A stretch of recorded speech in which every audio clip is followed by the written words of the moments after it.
বাংলা চলচ্চিত্রের অমর নায়ক সালমান শাহ মৃত্যুর আগ মুহূর্ত পর্যন্ত অভিনয়ে ছিলেন সক্রিয়। তিনি হঠাৎ বিদায় নেওয়ার আগে প্রায় 15টি সিনেমা অসমাপ্ত রেখে যান। তার মৃত্যুর ফলে কিছু সিনেমা থেমে যায়, কিছু সিনেমা সম্পাদনায় পরিবর্তন এনে শেষ করা হয়, আবার কিছু সিনেমায় ডামি ও ডাবিং ব্যবহার করে দর্শকের সামনে তুলে ধরা হয়। সত্যের মৃত্যু নিয়ে সালমান শাহ পুরোপুরি এই সিনেমার শুটিং শেষ করে গিয়েছিলেন। তার মৃত্যুর অল্প কিছুদিন পরে সিনেমাটি মুক্তি পায় এবং এটি দর্শকদের মধ্যে ব্যাপক সাড়া ফেলে। জীবন সংসার ও মায়ের অধিকার এই দুইটি সিনেমার কাজ প্রায় শেষ হয়ে এসেছিল।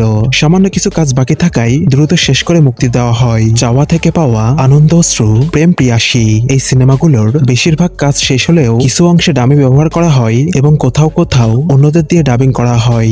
বিশেষ করে শুধু তুমি সিনেমার বড় একটি অংশে ডামি শট নিতে হয়েছিল। স্বপ্নের নায়ক ও বুকের ভিতর আগুন এই দুইটি সিনেমার কাজ মাত্র 50% সম্পন্ন হয়েছিল, তাই গল্পে কিছুটা পরিবর্তন এনে সিনেমাগুলোর বাকি অংশ নির্মাণ করা হয়। স্বপ্নের নায়ক সিনেমায় সালমান শাহের জায়গায় আমিন খান অভিনয় করেন, আর বুকের ভিতর আগুন সিনেমায় তার পরিবর্তে নায়ক ফেরদৌসকে কাস্ট করা হয়।